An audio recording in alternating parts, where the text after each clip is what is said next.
Muscles of the pharynx की जहाँ तक बात है, तो जो आपका जीआईटी है it is the continuation of the pharynx only, but इसमें एक डिफरेंस आ जाता है that it includes the skeleton muscle.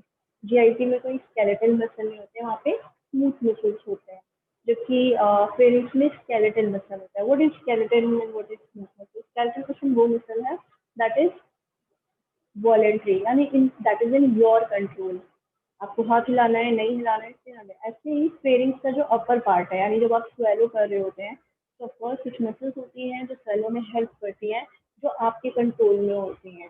आप चाहें तो उसे कॉन्ट्रैक्ट करें, आप चाहें तो आप उसे ना कॉन्ट्रैक्ट करें।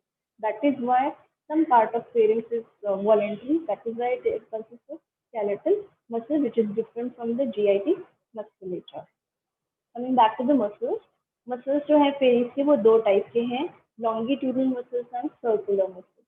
लॉन्गिट्यूडनल यानी जिसके नर्व जिसके मसल फाइबर्स जो हैं वो लंबे लंबे हैं, ऐसे खड़े खड़े हैं। सर्कुलर यानी बिल्कुल सर्कुलर, गोल गोल है।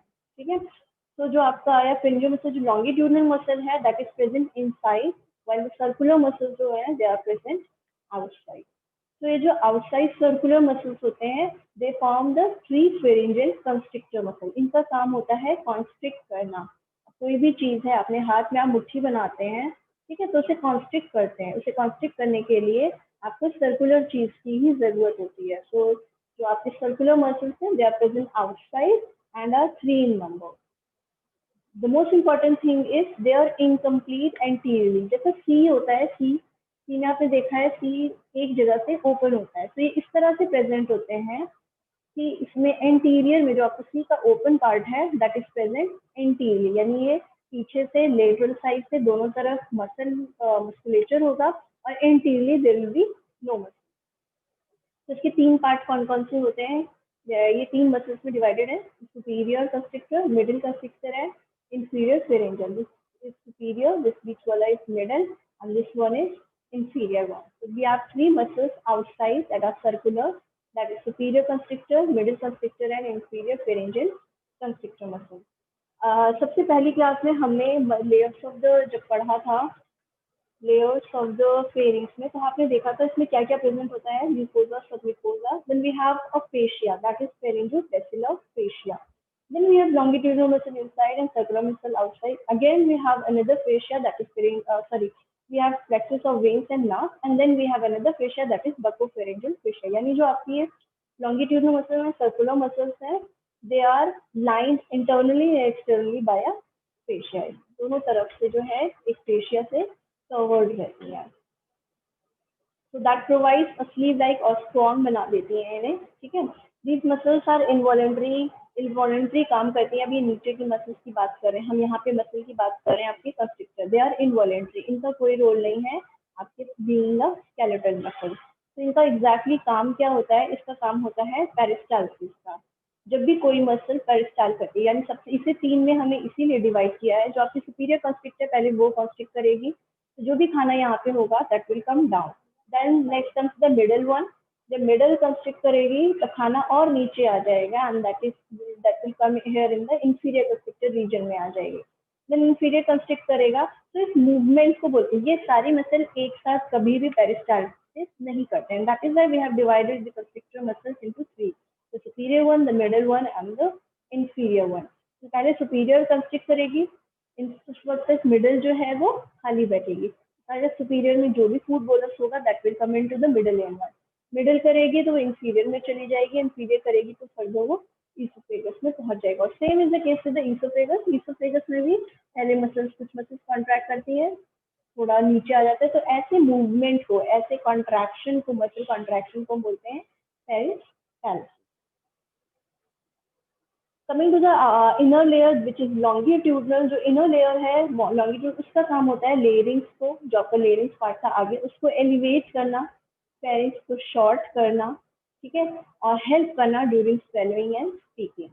पेरिस्टाल्सिस यानी फूड बोलस को आगे लेके जाने का काम होता है कंस्ट्रिक्टर मसल्स का, that is your circular muscle. और जो आपके लॉन्गिट्यूडनल मसल्स हैं इनका काम था लेयरिंग्स को एलिवेट करना, फेरिंक्स को शॉर्ट करना, and thereby help in swallowing and speaking, यानी स्वेलो करने में हेल्प करती हैं, जिसमें से कुछ स्केलेटल है जो आपके कंट्रोल में है, आप चाहें मतलब half part of it is like under your control. So if you want कि swallow होना चाहिए तो होगा, नहीं होना है तो आप अपने आप को कॉन्ट्रैक्ट कर सकते हैं so that there is no swelling। Then these muscles are paired. ये paired में present होती हैं. They are single. The three circular muscles are single, while the longitudinal muscles are paired. What are those paired muscles? Stylopharyngeus, palatopharyngeus, and salpingopharyngeus. These are the three muscles that are paired and longitudinal and help in swallowing and speaking. Apart from all this, ये तो सारे muscles की बात हो गई।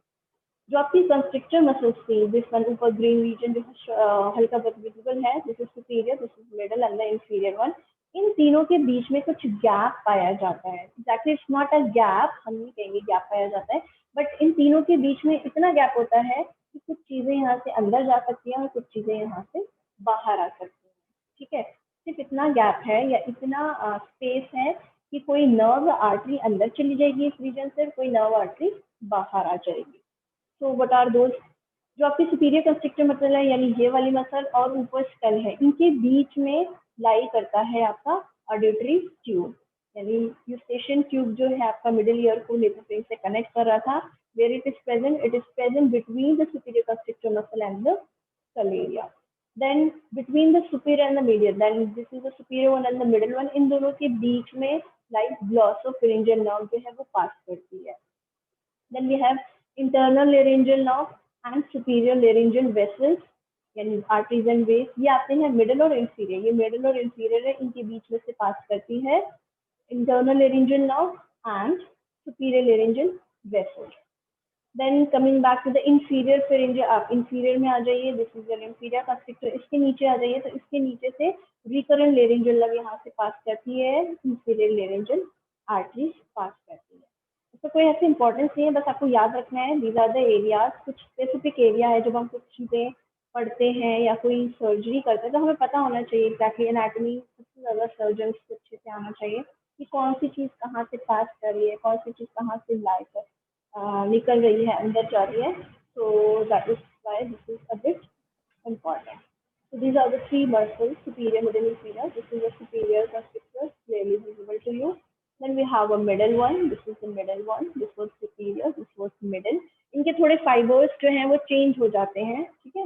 That is Y इनको तीन में डिवाइड कर दिया गया, the super, middle and the inferior one. Same is the case with the inner muscles जो लॉन्गिट्यूडिनल है, लंबी लंबी है, that is palatopharyngeal. This is palate, soft palate से कनेक्टेड है और फेरिंग्स में आके इंसर्ट होंगी, that is palatopharyngeal muscle। Then we have salpingopharyngeal muscle. This is salpingopharyngeal muscle. And then lastly we have stylopharyngeal muscle. This is stylopharyngeal muscle. So these are the 6 muscles that forms the fibromuscular tube, that is the pharynx। यहाँ पे भी आप देख सकते हैं, this is palatopharyngeus, this is salpingopharyngeus, and this one is the stylopharyngeus muscle। outer circular muscles में देखेंगे, so this one is a superior constrictor, then we have a middle constrictor, and then we have a inferior constrictor। इनके बारे में एक चीज हम देख लेते हैं। या जो inferior one आपको यहाँ पे जो दिख रही है, ठीक है, यहाँ पे इसमें देख सकते हैं, आप देखिएगा इसके दो पार्ट हैं। एक तो ये पार्ट है जो ऊपर ऊपर है, that is a thyroid area, तो थायराइड हो गया। और यहाँ पे आपके नीचे जो है, this is cricoid cartilage. Cricoid cartilage हमेशा ऊपर से नहीं आता, थोड़ा सा नीचे प्रेजेंट होता है, दैट इज हमने इसे 3 एरियाज में डिवाइड कर दिया था, ठीक है। तो this is that posterior cricoid region. तो इन दोनों, ये दो पार्ट हैं, जैसे हमने पढ़ा था सेरेटस एंटीरियर के हेड्स होते हैं, 8 डिजिटेशंस एंड ऑल। सिमिलरली जो आपकी इंफीरियर कंस्ट्रिक्टर है, इसके समझिए 2 हेड्स हैं। एक कहलाता है थायरोफेरिंजियस, दूसरा कहलाता है क्रिकोफेरिंजियस पार्ट। थायरो से फेरिंजियल का कनेक्शन है, दैट इज थायरोफेरिंजियल, और नीचे क्रिकॉइड से है तो क्रिकोफेरिंजियस। इंफीरियर कंस्ट्रिक्टर के 2 पार्ट्स हैं, थायरो एंड क्रिको। इन दोनों के बीच में एक स्पेशली गैप आ जाता है, ठीक है। इन दोनों के बीच में एक स्पेशली गैप आ जाता है, उस गैप का नाम है हिलियस डाइफरम, ठीक है। This one is your thyropharyngeus, this area is your cricopharyngeus. ये इंफीरियर कंस्ट्रिक्टर मसल ही है दोनों। इन दोनों के बीच में एक क्या कहते हैं, एक ट्रायंगुलर एरिया आ जाता है जहाँ पे ना तो आपका थायरोफिरिंजेस है, ना तो आपका क्रिकोफिरिंजेस है, ना मिडल है, ना लेटरल है, और जितने भी लॉन्गिट्यूडनल मसल्स हैं वो भी लेटरल से पास कर रहे होते हैं। तो यहाँ पे एक छोटा सा ट्रायंगुलर एरिया आ जाता है which is the weakest part, that part is called as Killian's dehiscence. Killian's dehiscence कोई स्पेसिफिक एक स्ट्रक्चर नहीं है, it is a triangular weak area that is present between the cricopharyngeus and the thyropharyngeus, which are the two parts of inferior constrictor muscle. इसकी एक clinical importance है और वो ये है कि यहाँ पे डाइवर्टिकुला बनने के चांसेस हो जाते हैं। वो डाइवर्टिकुला क्यों बनते हैं वो मोस्ट इम्पॉर्टेंट है। डाइवर्टिकुलम किसे कहते हैं? डाइवर्टिकुलम कहते हैं आउट पाउचिंग को। कोई भी चीज बाहर आ जाए अपनी जगह से, दैट इज डाइवर्टिकुलम। तो व्हाट इज ज़ेंकर्स डाइवर्टिकुलम, एक नाम दिया गया है जहाँ पे आपके फेरिंग्स की म्यूकोजा जो है वो बाहर आ जाती है। हमने पढ़ा था अंदर कौन सी लेयर है, mucosa, submucosa, then we have a fascia and then we have longitudinal. अब लॉन्गिट्यूडनल जो है वो लेटरल से पास कर जाती है, यहाँ से पैर से पास कर जाती है, आपने भी देखा था, ठीक है। यहाँ से पास कर गए, यहाँ से पास कर गए, तो बीच में तो ये एरिया रह गया, यहाँ पे छोटा सा बीच में एरिया रह जाता है, ठीक है। दैट एरिया जो है वहाँ पे कोई मसल नहीं होती है, तो वो एरिया बहुत वीक हो जाता है, वहां से चीजों का बाहर निकलना आसान है, लेकिन बाहर वो अपने आप नहीं निकलता है until unless there is some pressure। और यहाँ पे आपका स्टार्ट कौन हो रहा है, ईसोफेगस। तो ईसोफेगस का सबसे ऊपर एक स्फिंक्टर प्रेजेंट होता है, that is superior oesophageal sphincter. तो वो वहाँ अगर उसमें कोई ऑब्स्ट्रक्शन हो जाए, ठीक है, इस रीजन से पहले कोई भी ऑब्स्ट्रक्शन हो जाए, तो यहाँ पे जो भी आप फूड बोलस ले रहे हैं वो यहाँ पे प्रेशर प्रोवाइड करेगा। जैसे ही कोई भी चीज प्रेशर प्रोवाइड करेगी, अब ये मस्कुलर है, कॉन्ट्रैक्ट रिलैक्स कर सकती है, इलास्टिक नहीं है जो अपने साइज को बढ़ा दे। तो ये जो वीक एरिया है यहाँ से जो है थ्रू वीक एरिया ये डाइवर्टिकुला एक बन जाता है, एक आउट पाउच आ जाता है बाहर की तरफ। This is the CT scan of the neck area जहाँ पे ये एक डाइवर्टिकुला बन गया है। तो this diverticula is called as Zenker diverticula. Zenker diverticula is nothing but is an out pouching of pharyngeal wall. Pharynx की वॉल बाहर आई है, और फिर इसकी कौन सी वॉल आई है, only the mucosa and the sub mucosa part but not the vascular part, sorry, but not the muscular part because there is no muscle present over here।